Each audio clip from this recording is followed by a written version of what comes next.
और अब जिक्र एक ऐसे अपराध का जो महाकाल की नगरी में महापाप हुआ है। उज्जैन में 12 साल की बच्ची के साथ दरिंदगी मानवता को शर्मसार कर देने वाली तस्वीर सामने आ रही है। बहरहाल मणिपुर और राजस्थान के बाद मध्य प्रदेश के उज्जैन में इस कांड ने कानून व्यवस्था पर सवाल खड़े कर दिए हैं। जो तस्वीरें सामने आई उन्होंने पूरे देश को हिला कर रख दिया। तस्वीरें सवाल पूछ रही हैं, आखिर देश में बेटियों के साथ ऐसी दरिंदगी और हैवानियत क्यों? मध्य प्रदेश में मामाराज में उज्जैन में जो वारदात सामने आई है उसने पूरे सिस्टम के साथ सरकार को भी कटघरे में लाकर खड़ा कर दिया है। देखिए हमारी एक खास रिपोर्ट।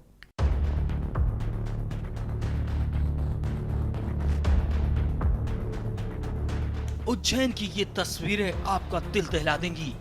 उज्जैन की ये तस्वीरें आपको सोचने पे मजबूर कर देंगी कि उज्जैन में कानून व्यवस्था का हाल कितना बदहाल है। मध्य प्रदेश के उज्जैन से आई ये तस्वीरें लोगों को सोचने पे मजबूर कर रही हैं कि आखिर मामाराज में बेटियां कितनी सुरक्षित हैं। उज्जैन में 12 साल की बच्ची के साथ खौफनाक वारदात सामने आई है, जो ये बताने के लिए काफी है कि मध्य प्रदेश में मामाराज में बेटियां कितनी असुरक्षित हो चली हैं। उज्जैन में 12 साल की बच्ची के साथ रेप का मामला सामने आया है। महाकाल थाना इलाके में पड़नगर रोड पर दांडी आश्रम के पास बच्ची सोमवार शाम घायल हालत में मिली थी। उसके कपड़े खून से सने थे। बच्ची आधे अधूरे कपड़ों में समवार खेड़ी सिंहस्थ बाईपास की कॉलोनियों में 2.5 घंटे तक भटकती रही। इसके सीसीटीवी फुटेज पुलिस ने खोजे हैं। वो पूरे 8 किलोमीटर तक पैदल चलती रही। उसके प्राइवेट पार्ट्स में गंभीर चोटें हैं। उसने पुलिस को बताया कि उसकी मां के साथ भी गलत काम हुआ, लेकिन उसकी मां कहां है, उसे इस हाल में किसने पहुंचाया, इसके बारे में वो कुछ नहीं बता पा रही है।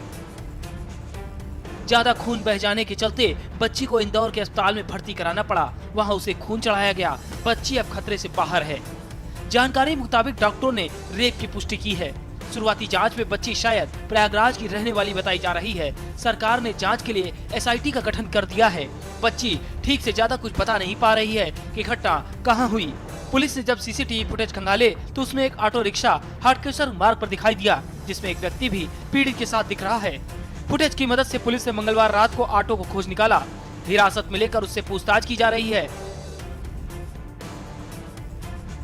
सीसीटीवी फुटेज में बच्ची सोमवार सुबह 5:52 पर तिरुपति ड्रीम्स कॉलोनी में हड़बड़ाती हुई पैदल जाती दिखी। इस दौरान कॉलोनी में एक बुजुर्ग ने उससे पूछा भी तो उसने इतना ही बोला कि कुछ लोग उसके पीछे पड़े हुए हैं। इसके बाद वो रुकी नहीं, वह तेजी से आगे चलती चली गई। पुलिस मामले में संबंधित व्यक्ति तक भी पहुंची और बच्ची से हुई वारदात के बारे में पता किया, जिसके बाद सामने आया कि वह दरिंदगी का शिकार होने के बाद जान बचाकर निकली और उसे समझ नहीं आ रहा था कि आखिर जाएं तो जाए कहां। बस पैदल इस कॉलोनी से उस कॉलोनी चलती जा रही थी। उज्जैन जिले में महाकाल थाना अंतर्गत एक प्रकरण कायम हुआ है अज्ञात लोगों के विरुद्ध, जिसमें दुष्कर्म की बात सामने आई है, जिसकी पुष्टि मेडिकल के द्वारा की गई है। इसमें बच्ची की हालत नाजुक होने से उसको इंदौर रेफ़र किया गया था और जो भी बेस्ट ट्रीटमेंट है उसको वहाँ पे अवेलेबल कराया गया था। ब्लड की कमी के कारण जब ब्लड की रिक्वायरमेंट थी तो पुलिस वालों ने ही ब्लड भी वहाँ पे दिया है। इसमें एक बड़ी टीम एसआईटी गठित की गई है और लगातार सभी जगह पे इसको हम लोग ट्रैक कर रहे हैं और जनता से भी यही अपील है, किसी को भी इसके बारे में कोई भी जानकारी हो तो पुलिस को तुरंत बताएं। फरियादिया के द्वारा क्योंकि बताया नहीं गया है और अभी तक घटना की जब जानकारी मिली है और उससे पहले तक जो हुआ है उसको हम लोग बैक ट्रैक कर पा रहे हैं।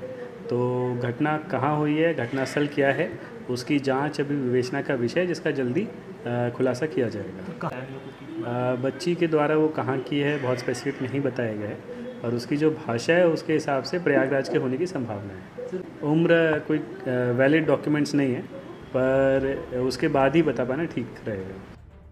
जानकारी के मुताबिक लड़की उत्तर प्रदेश के प्रयागराज के गांव की हो सकती है। उसकी बोली इस इलाके के एक समुदाय की बोली है। मध्य प्रदेश पुलिस उत्तर प्रदेश पुलिस से भी संपर्क कर परिवार का पता करने का प्रयास कर रही है। इस दौरान बाईपास पर निकलने वाले भारी वाहनों की डिटेल निकलवाई जा रही है, लेकिन इतनी बड़ी वारदात ने पुलिस व्यवस्था पर सवाल खड़े कर दिए हैं।